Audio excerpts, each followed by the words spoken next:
वरचं बटन वरपर्यंत लावत जा. पण काकांना एक सांगायचं, 40-50 वर्षानंतर मी जेव्हा तुम्हाला भेटेल तोपर्यंत मी बटन असंच उघडं ठेवणार. तू जरा शारीरिक वजन वाढले, तू जरा शारीरिक वजन कमी कर, पण राजकीय वजन वाढव. ही माझी हेअरस्टाईल मी अशीच ठेवेल. शारीरिक वजन कमी करेल, राजकीय वाढवेल. पण एक गोष्ट मात्र खरी, मला ते म्हणायचे की रोहित तुझ्या झिपऱ्या वाढल्यात, जरा झिपऱ्या कमी कर. श्री रोहित पवार.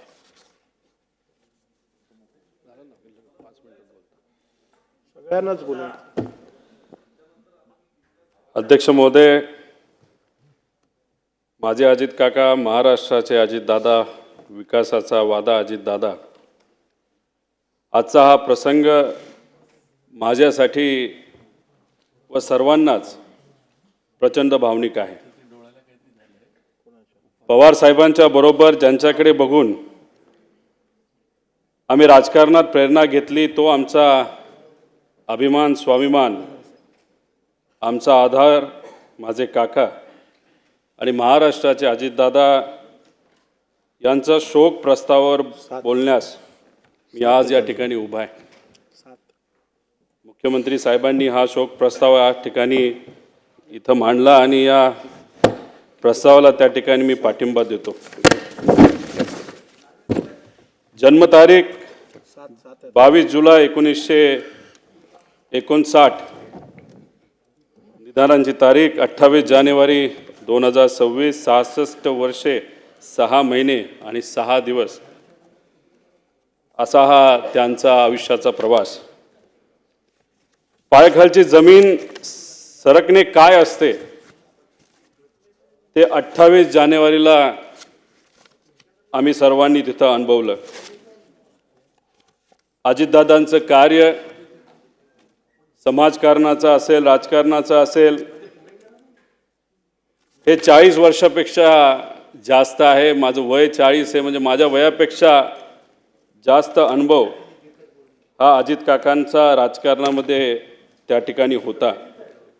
आणि या सगळ्या गोष्टींबद्दल काही मिनिटात बोलणं हे तसं सोपं नाही. कितीही पानं वाचली तरी त्यांचा राजकीय प्रवास, सामाजिक प्रवास, त्यांनी केलेलं कामं, जेवढं बोलेल तेवढं कमी आहे, अशी ही परिस्थिती आहे. 1982 मध्ये छत्रपती सहकारी साखर कारखान्याचे संचालक म्हणून ते निवडून आले.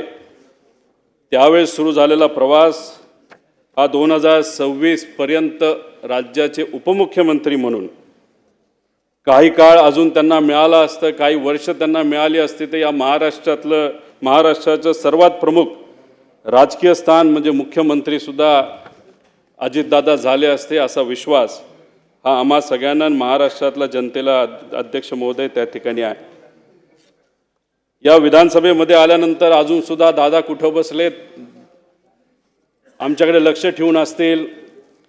अधिवेशनामध्ये येत असताना अजून पण आपल्या सर्वांना आठवत असेल त्यांची कपडे घालण्याची स्टाईल, कधीतरी गॉगल घालणार, त्यांच्याबरोबर आमदारांचा घोळका, कार्यकर्त्यांचा घोळका. मीडियाबरोबर जर मी बोलत असेल तर मागून मिश्किलपणे एखादा टोमणा, त्या ठिकाणी त्यांचं मारणं असेल. त्याच्याचबरोबर अधिवेशनामध्ये बसल्यानंतर कोण काय बोलतंय, शांतपणे अधिवेशनामध्ये या हाऊसमध्ये काय चाललंय हे बारकाईने अजित काका ते बघत असत. त्याच्याचबरोबर भाषण करत असताना चुकून मध्ये जर कुणी त्या भाषणामध्ये त्यांना अडवलं नाही तर थांबवलं नाही तर खूप आवाज केला तर मिश्किलपणे असंही बोलून जायचे की जास्त आवाज केला तर तू मंत्री होणार नाही याची काळजी मी त्या ठिकाणी घेईल. त्याच्याचबरोबर पवार साहेबांवर चुकून जर कोणी बोललं तर या हाऊसला डोक्यावर घेतलेलं सुद्धा आपण त्या ठिकाणी तिथं बघितलेलं आहे. या हाऊसमध्ये येणारा पहिला नेता कोण असेल तर अजितदादा असायचे आणि हाऊस संपल्यानंतर शेवट जाणारा जर कुठला नेता असेल ते अजितदादा असायचे. त्याच्याचबरोबर आमच्यासारखे नवीन जे आमदार आहेत त्यांना बोलायला मिळतंय का, ते योग्य पद्धतीने बोलतायत का, आणि एखादा विषय मांडला लगेचच्या लगेच तिथं उत्तर देऊन त्या विषयाला मार्गसुद्धा त्या ठिकाणी ते लावून द्यायचे. अध्यक्ष महोदय, जेवढं दुःख कुटुंबीय म्हणून आम्हाला झालंय तेवढंच दुःख या महाराष्ट्रातला प्रत्येक व्यक्तीला तिथं झालेलं आहे. आमच्या बॅचच्या सर्व आमदारांवर ते बारकाईने लक्ष ठेवत असत. कधी चुकलं, कधी काय चुकीचं घडलं, चांगलं भाषण केलं तर चांगले बोलायचे, आणि जर चुकलं तर कहाणी त्या ठिकाणी धरायचे. अध्यक्ष महोदय, खरं तर अजितदादांवर बोलताना म्हणजे काय बोलायचं आणि काय नाही बोलायचं असं झालंय. खरं तर खूप काही इथं बोलू शकतो. अनेक लोकांनी आमदार असताना, मंत्री असताना त्यांनी काय कामं केली ही सांगितलं, पण मला असं वाटतं की परिवारातला एक व्यक्ती म्हणून परिवाराच्या दृष्टिकोनातून ते कसे होते हे थोडक्यात सांगण्याचा मी इथं प्रयत्न करतो. अजित काकांचा जन्म हा अहिल्यानगर जिल्ह्यामध्ये राहुरी तालुक्यामध्ये प्रवरा देवळाली मधला. सुट्टीच्या वेळेस मामाकडे जायचे. त्यांना लहानपणी गोट्या खेळायला आवडायचे, पण त्यांचा एक स्वभाव होता, कुठलाही खेळ खेळत असताना जर एखाद्या वेळेस ते हरले, नाही तर आपण हरतोय असं दिसायला लागले, तर काही झालं तरी आपण जिंकायचं. कधी कधी तर असं काही व्हायचं की अख्ख्या कुटुंबाला त्याला तिथं थांबावं लागायचं, कारण का दादांची अशी परिस्थिती असायची की गोट्या माझ्या ज्या काय तिथं मी हारलोय खेळामध्ये, त्या परत एकदा मी जिंकणारच, तरच बारामतीला तिथं जायचं. आणि चुकून जर तिथं एखादं भांडण कोणाबरोबर झालं तर दादा चिडायचे, आणि मग बाकीचे त्यांना कुठेतरी सांभाळून घेण्याचा प्रयत्न करायचे. पण कधी कधी ते असंही म्हणून जायचे, असं मी ऐकलं माझ्या वडिलांकडनं, की जर मला कुणी मारलं तर मी अजिबात शांत बसणार नाही, त्याचा तोडीसतोड उत्तर त्यावेळेस लहान असताना ते त्या ठिकाणी द्यायचे. त्याच्याचबरोबर बारामतीला शाळेला जेव्हा ते जायचे तेव्हा नीरा कनाल हा मधून वाहत असायचा. नीरा कनालमध्ये जर पाणी असेल तर त्यांना थोडंसं लांबून जावं लागत होतं. बघा ना, योगायोग, लहानपणी जेव्हा त्यांना लांबून जावं लागत होतं तेव्हा ते सारखे चिडायचे की पाणी कोण सोडतंय, पाणी सोडलं तर मला लांबून जावं लागतंय. पण नंतर 15 वर्ष नीरा कनाल ज्या मंत्रालयाचा भाग आहे त्या मंत्रालयाचं मंत्रिपद हे दादांनी त्या ठिकाणी खूप सक्षमपणे बघितलं, आपण सगळ्यांनी बघितलं. माझ्या वडिलांचे आणि त्यांचे फार चांगले संबंध होते. दोघं एकत्र बऱ्याच वेळा तिथं थांबायचे, राहायचे. त्या दोघांना कृषी क्षेत्र खूप आवडायचं. एकदा त्यांना चांगली जर्सी गाई घ्यायची होती. दोघांनी ठरवलं, चला बँगलोरला आपण जाऊ. दोघं गेले बँगलोरला. पैसे थोडे घरून घेतले होते. तिथं गेल्यानंतर तिथं गाया सगळ्या तिथं निवडल्या. आता कसं जायचं, तर बजाजचा एक मोठा टेम्पो असायचा, जो काय ट्रॅक्टर नाही तर गाड्या घेऊन यायचा, त्याच्यामध्ये तो बुक केला, त्याच्यामध्ये गाई ठेवल्या. बँगलोरपासून ते बारामतीपर्यंत मग शेण साफ करणं असेल, दूध काढणं असेल, पाणी देणं असेल, दूध काढलेलं विकणं असेल, या सगळ्या गोष्टी अजितदादांनी आणि माझ्या वडिलांनी तिथं केल्या. आणि हे करत असताना कधी बोलून दाखवलं नाही. सहसा सगळ्यांची सवय असते की आमचं लहानपण कसं होतं, किती अडचणीचं होतं, हे सातत्याने अनेक लोक तिथं बोलून दाखवतात, पण दादांनी कधी ते तिथं बोलून दाखवलेलं नाही. त्याच्याचबरोबर असेही काही अनुभव मी ऐकलेले आहेत की जेव्हा लहानपणी ते श्रीनिवास काका असतील असं चालत मातीच्या रस्त्याने जायचे, आणि जात असताना जेव्हा रस्त्यावर एखादा दगड असेल, काटा असेल ना तर काही असेल तर ते साईडला सारून ठेवायचे. की त्यांचं म्हणणं असायचं की ठीक आहे, आपण आता चालतोय, आपल्याला दगड दिसतो तर तो बाजूला करूया, म्हणजे मागून येणारी एखादी गाडी असेल, बैलगाडी असेल, त्याला कुठं त्या ठिकाणी त्रास होऊ नये. म्हणजे दुसऱ्याची काळजी कशी घ्यायची ही लहानपणीपासून दादांनी त्या ठिकाणी जपून ठेवलं होतं. त्याच्याचबरोबर शेतामध्ये जात असताना गाजर गवत असेल नाही तर अजून कुठलं काय असेल तर ते उपटायचं आणि बांधावर काढून ठेवायचं. आणि लहानपणी कोल्हापुरात शहाजी महाराजांच्या शाळेमध्ये, राजश्री शाहू महाराजांच्या शाळेमध्ये त्या ठिकाणी गेल्यानंतर पुरोगामी विचाराचा पगडा त्यांच्या मनावर, ध्यानावर आणि विचारांवर त्या ठिकाणी बसला. अध्यक्ष महोदय, फार लहान म्हणजे कदाचित ते 18 ते 20 वर्षाचे असतील तेव्हा वडिलांचा अकाली निधन त्या ठिकाणी झालं आणि ते झाल्यानंतर शेतीची पूर्णपणे जबाबदारी काकांवर तिथं आली आणि त्याच्यामध्ये कष्ट कसे करायचे, शेतीत नवीन प्रयोग कसे करायचे हे कुठं ना कुठंतरी सातत्याने ते तिथं समजून घेत होते. त्याच्याचबरोबर आदिदादांच्या वडिलांचं निधन झाल्यानंतर अनंतराव आजोबा हे वारल्यानंतर पवार साहेबांनी दादांची फार मनापासून काळजी घेतली. स्वतःच्या पोटच्या पोरासारखं त्यांना त्या ठिकाणी वाढवलं आणि दादांनी सुद्धा पवार साहेबांचा आदर हा शेवटपर्यंत त्या ठिकाणी ठेवला. त्याच्याचबरोबर जसे जसे अजितदादा स्वतःला सिद्ध करत गेले तसे तसे पवार साहेबांनी अधिकची जबाबदारी ही दादांवर त्या ठिकाणी टाकली. शेतीमध्ये बोलत असताना शेतीमध्ये नवीन टेक्नॉलॉजी आपल्याला कशी आणता येईल यासाठी अजितदादा नेहमी तिथं प्रयत्न करत. एक तर अनुभव असा आहे की त्या काळामध्ये त्यांनी टमॅटोची शेती केली होती आणि ती शेती केल्यानंतर खूप चांगल्या पद्धतीचं उत्पादन आलं आणि त्यावेळेस 80,000 रुपये एवढे विक्रमी भाव त्यांना तिथं मिळाला होता आणि त्या बाबतीत पवार साहेबांनी आणि आसपासच्या शेतकऱ्यांनी सुद्धा त्यांचं अभिनंदन तिथं त्या ठिकाणी केलं होतं. अध्यक्ष महोदय, ह्या सगळे अनुभव का सांगतोय कारण का जेवढं बोलू तेवढं तिथं कमी आहे. शेतकऱ्यांबद्दल अजितदादांना नेहमी आदर असायचा. शेतकऱ्याचा जी एक क्वालिटी असते की काही झालं तरी हार नाही मानायची, हीच क्वालिटी ही अजितदादांमध्ये अध्यक्ष महोदय त्या ठिकाणी होती. अध्यक्ष महोदय, राजकारणामध्ये आल्यानंतर त्यांनी खूप मोठ्या प्रमाणात कामं केलेली आपल्या सगळ्यांना तिथं माहिती आहे. पण राजकारणात येत असताना त्यांचं वय किती होतं तर फक्त 23 वर्षाचं होतं.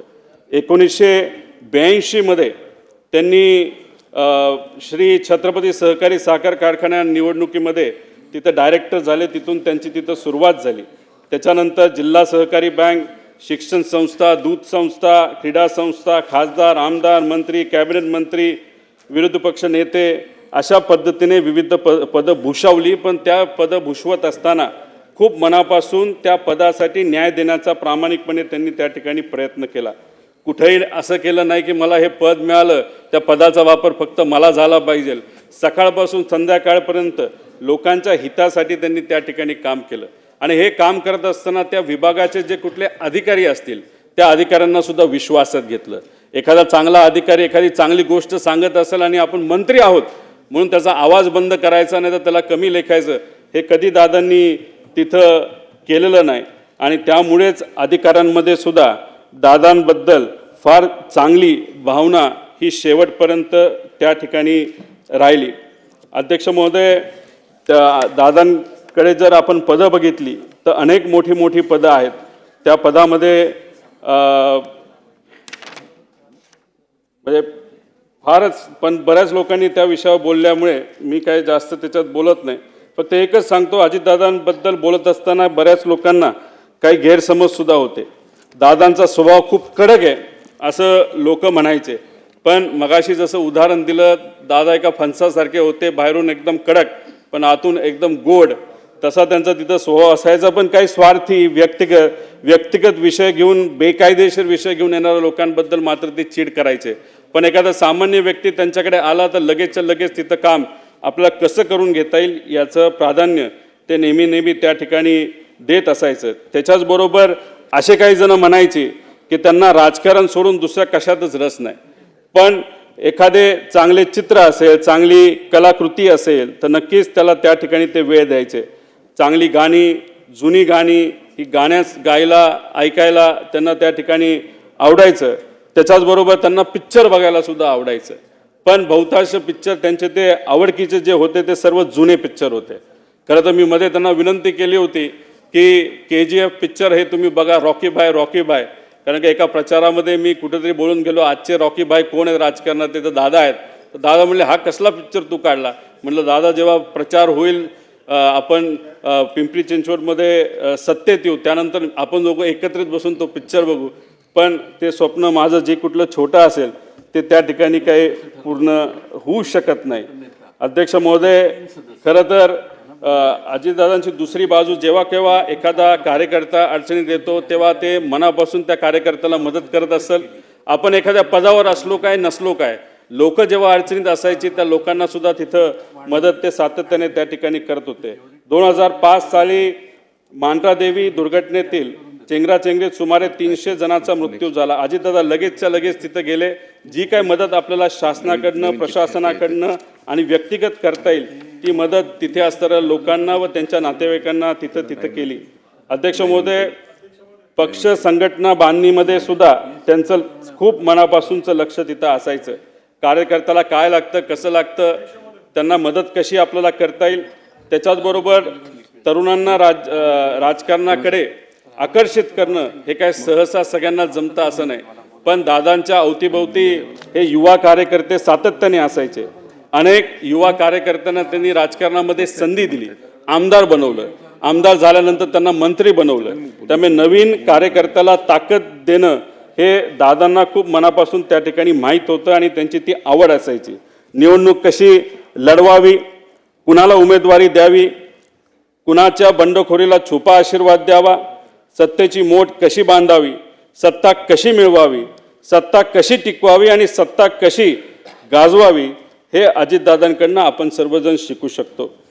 अध्यक्ष महोदय, खरं तर दादा जे काम मिळेल ते आपण करायचं. एखादा व्यक्ती आला, त्याला काम सांगितलं, दादांचा मूड जर खराब असेल तर मग चुकून दादा जर त्याच्यावर चिडले तर 5-10 मिनिटांनी परत एकदा ते फोन करायचे, बाबा तुझं काम काय होतं, आणि लगेच ते काम तिथं करून दाखवायचे. पण त्यांना कुठेही इल्लीगल बेकायदेशीर काम हे कधीच आवडत नसायचं. त्याच्याचबरोबर संघटनेसाठी सुद्धा त्यांनी खूप मनापासून वेळ दिला. जेव्हा ते मुंबईत असायचे, गुरुवारी सकाळी 9 ते 12 वाजेपर्यंत मुंबईतल्या राष्ट्रवादी काँग्रेसच्या कार्यालयामध्ये ते बसून असायचे. त्यानंतर शनिवार आणि रविवार हा बारामती आणि पुण्यासाठी असायचा. मुंबईत जेव्हा अजित काका तिथं बसलेले असायचे, चुकून एखादा बारामतीचा कार्यकर्ता जर मुंबईत आला तर प्रेमाने त्याला सांगायचे, जेव्हा मी बारामतीत असेल तेव्हा तू तिथे ये, आता इथं येऊ नको. महत्त्वाचं काम असेल तर मी इथं करतो, थोड्या दिवस तू थांबायला काय तुला काय हरकत नाही. त्यामुळे वेळेचं योग्य असं नियोजन, समजा एखादी बैठकीची वेळ त्यांनी दिली असेल सकाळी 7ची तर 7ला बैठक चालू व्हायची, 7 ते 10 मिनिटाचा वेळ असेल तर 10ला ती संपायची म्हणजे संपायची. तिथं जाऊन उगाच दुसऱ्या गोष्टी बोलून चालत नसायचं. काम काय, अधिकाऱ्याला विचारायचे, हो होऊ शकतं का, होऊ शकत असेल तर कसं होणार, करायचं असेल तर कसं होणार, किती दिवसात होणार. म्हणजे एवढ्या कमी वेळात, म्हणजे आपण मंत्र्यांकडे जर आज बघितलं आणि त्यांच्या कार्यपद्धतीकडे बघितलं तर दादा एकुलता एक कदाचित मंत्री असा असेल की त्यांनी दिवसा 30 ते 40 बैठका घेतल्या असेल, वेळेत त्या तिथं संपवल्या असतील. आणि दादाने एक वेगळा पायंडा या राजकारणामध्ये काढला होता. सहसा आपण जर बघितलं तर बरेच नेते हे तोंडावर आपल्याला गोड बोलतात पण नंतर ते काम कधी होत नसतं. पण दादाने एक नवीन पायंडा सुरू केला होता या महाराष्ट्राच्या राजकारणामध्ये. होणार असेल तर लगेच सांगायचं करतो, फोन लावणार, आणि होणार नसेल तर होणार नाही. त्यामुळे लोकांचा वेळ सुद्धा अध्यक्ष महोदय त्या ठिकाणी वाचायचा.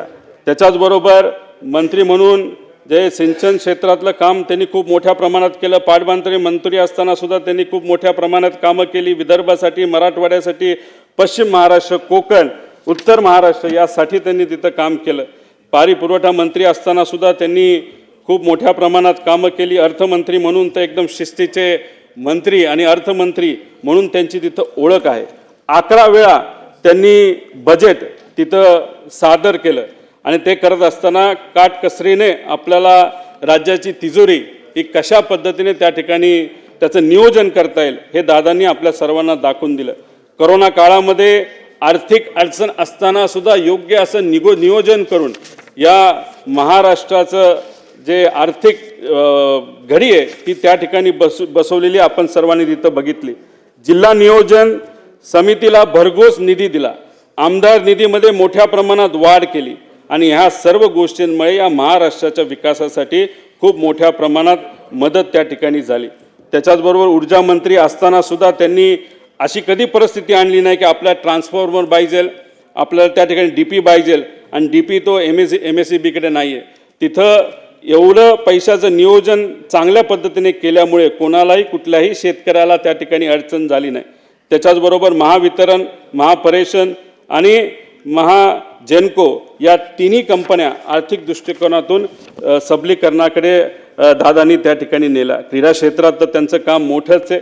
पण मला फक्त एक गोष्ट या ठिकाणी सांगायची की की दादांबरोबर असताना जेव्हा दादांवर बिनाबुडाचे त्या ठिकाणी काही गोष्टी बोलल्या जायचे तेव्हा दादांना खूप मोठ्या प्रमाणात वाईट वाटायचं. जनतेच्या विकासाचं राजकारण करत असताना दादांवर नको नको ते आरोप झाले. ज्या दादांनी आयुष्यभर स्वच्छतेचा अग्र धरला त्यांच्या अंगावर आरोपाचे डाग उडवले गेले. त्यावेळी दादा किती अस्वस्थ व्हायचे हे आम्हा सगळ्यांना त्या ठिकाणी माहिती. विशेष म्हणजे यातील एकही आरोप या मंडळींना सिद्ध करता आला नाही. उलट ज्यांनी त्यांच्यावर आरोप केले त्यांनीच नंतरच्या काळामध्ये त्यांची प्रशंसा केलेली आपण सर्वांनी बघितली. मी खरं तर विनंती करतो की आज दादा आपल्यामध्ये नाही आहेत.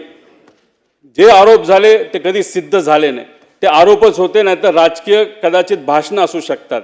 आणि मग अशा पद्धतीने जर आरोप त्यावेळेस केले असतील तर आज दादा जर आपल्यात नसतील तर ते आरोप आणि ते डाग आज जर आपल्याला पुसता आले तर त्यासाठी प्रयत्न झाले पाहिजे. त्याच्याचबरोबर देवेंद्र फडणवीस साहेब हे दादांचे जिवलग मित्र म्हणून ओळखले जातात. त्यांना मी विनंती करतो की हे जे खोटे सगळे आरोप आहेत एका गठोड्यात तिथं भरून या समुद्रामध्ये जर टाकून दिले तर मग मला असं वाटतं की त्यांना ती आदरांजली, खऱ्या अर्थाने आदरांजली असं आपल्याला कुठेतरी म्हणावं लागेल. अध्यक्ष महोदय, बाकी संस्थेमध्ये पण त्यांचं कार्य खूप मोठं होतं.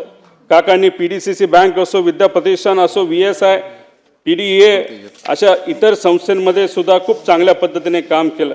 PDCC बँकेचं नाव हे अख्ख्या भारतामध्ये फार आदराने कोऑपरेटिव्ह सेक्टरमध्ये तिथं घेतलं जातं.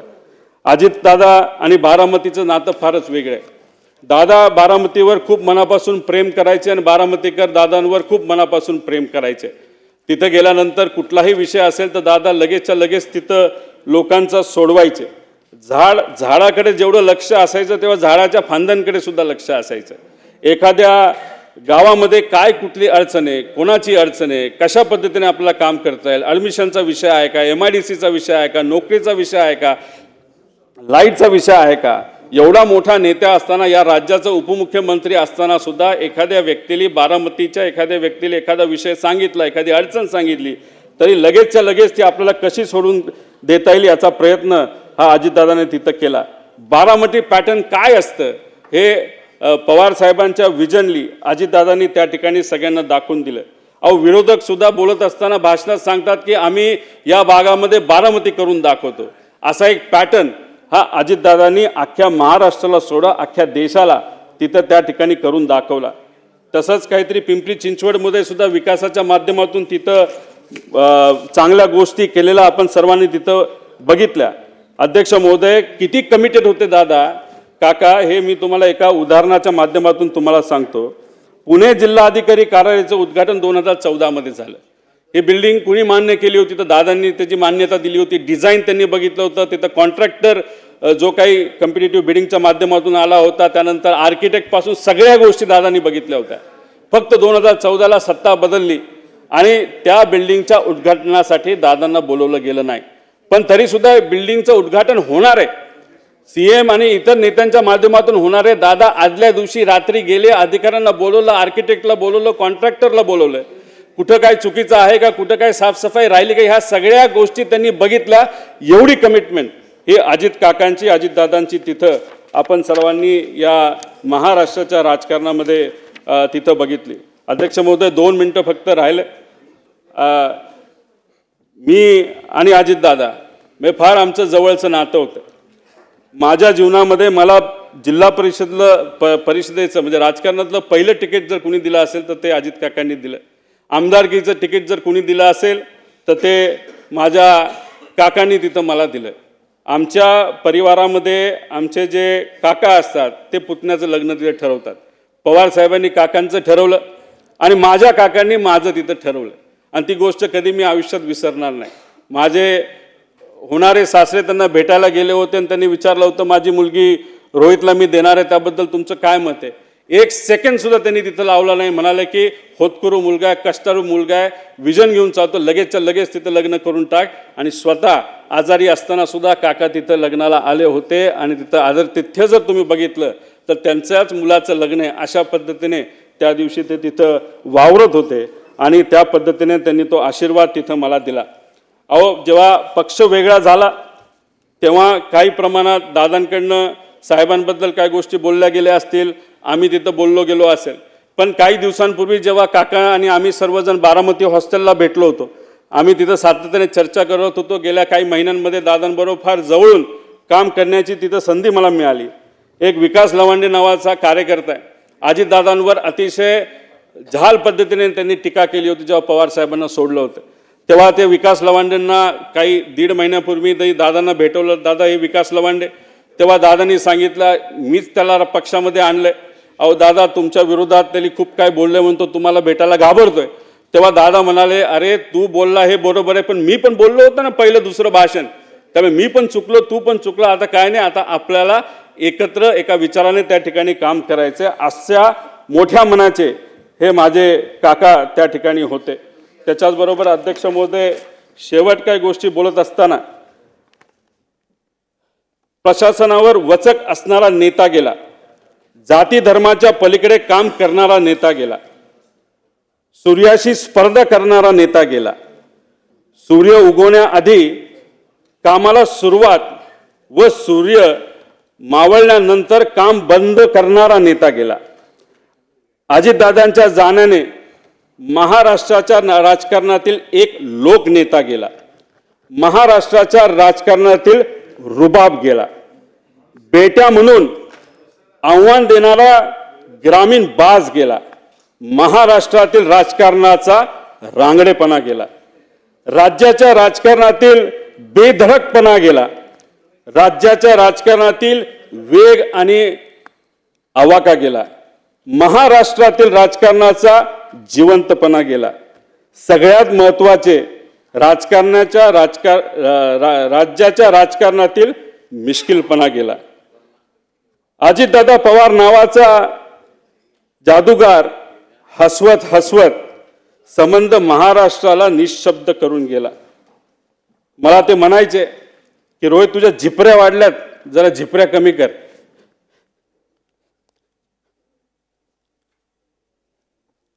त्या दिवशी एक आदरांजली म्हणून तिथं मी माझे केस कापले. ते मला म्हणायचे, तू जरा शारीरिक वजन वाढले, तू जरा शारीरिक वजन कमी कर, पण राजकीय वजन वाढव. मी नुसतं म्हणायचो हो करतो, पण मी त्यांना शब्द देतो की माझी हेअरस्टाईल मी अशीच ठेवेल, शारीरिक वजन कमी करेल, राजकीय वाढवेल. पण एक गोष्ट मात्र खरी, ते मला म्हणायचे वरचं बटन वरपर्यंत लावत जा, पण काकांना एक सांगायचं, 40-50 वर्षानंतर मी जेव्हा तुम्हाला भेटेल तोपर्यंत मी बटन असंच उघडं ठेवणार. त्यावेळेस मात्र तुम्हाला भेटल्यानंतर हे बटन मी त्या ठिकाणी लावेल, कारण शेवटी हे बटन असं ठेवल्यानंतर तुमची आठवण त्या ठिकाणी मला नक्कीच त्या ठिकाणी येईल. पण एक गोष्ट अजून आहे, 40-50 वर्षांनी जेव्हा अजित काकांची माझी भेट होईल, तेव्हा हा माझा लढा जो मी आत्ता त्या ठिकाणी लढत आहे आणि अख्खा महाराष्ट्र त्या ठिकाणी लढत आहे, तेव्हा अजित काकांसमोर ताट मानेले मी तिथं उभा राहील. आणि नक्कीच माझे काका माझ्या पाठीवर हात ठेवून म्हणतील, लढलास बरं का. आणि या गोष्टी ऐकण्यासाठीच हा जो छोटासा लढा पण महत्त्वाचा लढा त्या ठिकाणी मी व सर्वांनी तिथं हातात घेतलाय, तो पूर्ण केल्याशिवाय राहणार नाही. आणि दादांच्या अपघातात जो कोणी जबाबदार असेल, जो कोणी दोषी असेल, त्याला तुरुंगात टाकल्याशिवाय आणि शिक्षा दिल्याशिवाय आम्ही तर त्या ठिकाणी शांत बसणार नाही. तो किती मोठा असला आणि कुणी काय असलं तरी आम्ही घाबरणार नाही. त्याच्याच बरोबर मला काकींना या ठिकाणी सांगायचं, काकी तुमच्या राजकीय पुढच्या प्रवासामध्ये या छोट्या कार्यकर्त्यांचं तुमच्या या पुतण्याचं जिथं कुठं तुम्हाला मदत लागेल ती मदत करण्यासाठी मी सदैव त्या ठिकाणी तयार असेल. एवढंच या ठिकाणी सांगतो, जेवढं बोलेल तेवढं कमी आहे. पण आमच्या या काकांच्या विचारावर, काकांच्या स्टाईलनी मी नक्कीच येणाऱ्या काळामध्ये लोकांच्या हितासाठी, महाराष्ट्राच्या हितासाठी त्या ठिकाणी काम करत राहील. धन्यवाद. रामकृष्ण. एबीपी माझा, उघडा डोळे बघा नीट.